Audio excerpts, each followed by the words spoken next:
नमस्कार साथियों। हिंदुस्तान की राजनीति ऐसी है कि यदि विपक्ष ना हो तो केंद्र में जिसकी भी सरकार हो वह इतनी मनमानी करे जैसे कि वो राजा महाराजा, अब इस देश का मालिक वही है। आखिर जो अग्निपथ स्कीम में इतने बदलाव हो रहे हैं, इस बदलाव में सबसे बड़ा हाथ विपक्ष का है।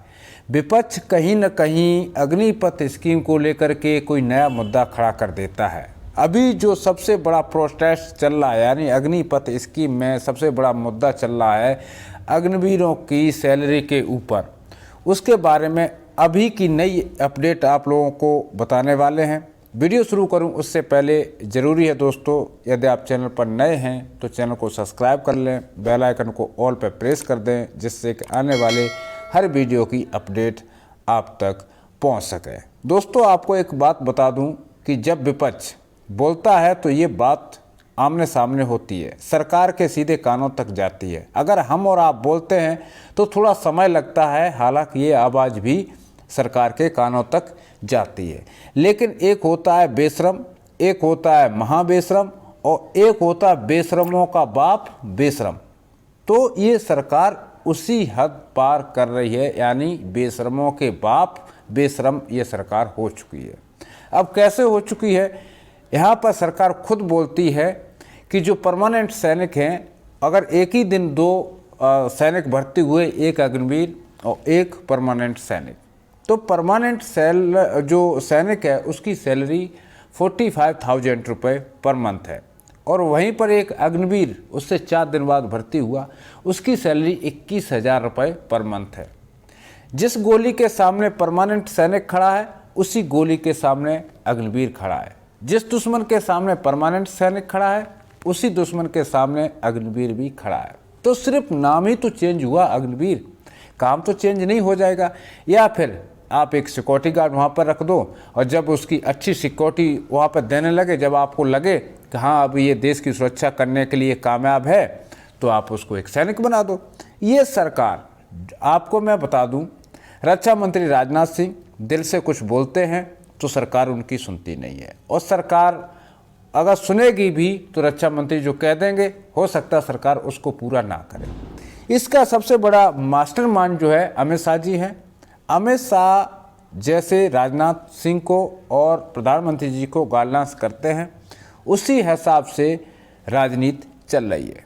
ये बात जाहिर है क्योंकि जान सबकी बराबर है। वो भी एक किसी का बेटा है जो अग्निवीर बन करके देश की सरहद पर खड़ा है, एक वो भी किसी का बेटा है जो परमानेंट सैनिक बन के और सरहद पर खड़ा है। दोनों का काम एक है, दोनों का धर्म एक है, दोनों की वर्दी एक है, दोनों का कोखाव से एक है, दोनों का लिविंग एक है, दोनों को सेम फैसिलिटी हैं।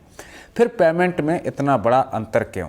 ये तो एक बात सोचने वाली है और सोचना भी चाहिए।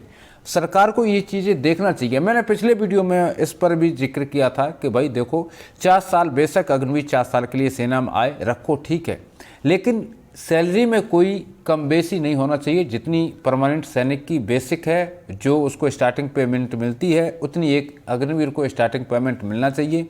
डीए सेम बढ़ता है, डीए का उसको बेनिफिट मिलना चाहिए, अदर अलाउंसेस का बेनिफिट मिलना चाहिए। हाँ, मैं आपको मान सकता हूँ मिलिट्री पे सर्विस अलाउंस है, वह आप बेशक ना दें क्योंकि वो अग्निवीर है, और मिलिट्री परमानेंट जब होगा तब उसको रख सकते हैं। कुछ एक अलाउंसेस हैं जो आप कटअप कर सकते हैं, लेकिन जो मूल वेतन है सबका समांतर तो रख सकते हैं। 4 साल बाद जब वो परमानेंट हो जाए तो उसका एग्रीमेंट मिला करके उसको ज़्यादा दे दो।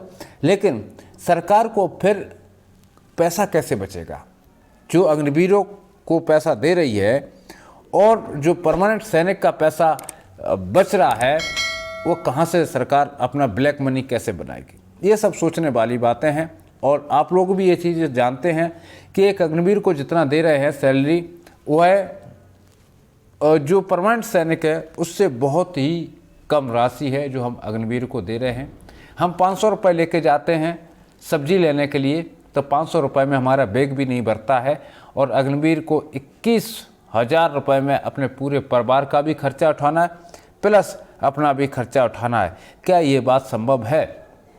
मुझे तो नहीं लगता। लेकिन सरकार इन चीज़ों को आखिर क्यों मानने के लिए तैयार नहीं है? विपक्ष के नेता कांग्रेस अध्यक्ष राहुल गांधी जी अभी जोर शोर पर इस मुद्दे पर बातचीत कर रहे हैं। हालांकि हरियाणा में आज शपथ समारोह हो चुका है। वहाँ के जो चीफ मिनिस्टर हरियाणा के बीजेपी के बन चुके हैं और उन्होंने बनते ही जो ऐलान किया है अग्निवीरों के लिए, सबसे बड़ा ऐलान किया है कि अग्निवीरों को ज़्यादा से ज़्यादा स्टेट गवर्नमेंट की सर्विस में कोटा देंगे। हालांकि ऐसा बात नहीं है कि अग्निवीरों को सेना से जाने के बाद में कहीं पर भी जॉब नहीं मिलेगा। अग्निवीरों को जॉब मिलेगा, 100% जॉब मिलेगा, लेकिन जो युवा ओवर एज हो गए, अग्निवीर नहीं बन पाए, उनको जॉब फिर कहाँ मिलेगा। उनका तो सिर्फ प्राइवेट सेक्टर ही बचता है, उसके अलावा और कहीं पर भी उनके लिए जॉब नहीं मिलता है। वीडियो के अंत में मैं आप लोगों को बता दूं कि हमारे पिछले वीडियो में काफ़ी सारे युवाओं के कमेंट आ रहे थे कि सर हमारी जो है डेट ऑफ बर्थ 1-2 महीना बाकी है 21 साल होने में। तो दोस्तों, जिसकी 21 साल दिसंबर तक कंप्लीट हो रही है वो तो शायद 2025 में जीडी की भर्ती ना देख पाए, लेकिन टेक्निकल की भर्ती आप देख सकते हैं। जिस युवा की जो डेट ऑफ बर्थ दिसंबर तक 21 साल की हो रही है वह जीडी की भर्ती देख सकते हैं।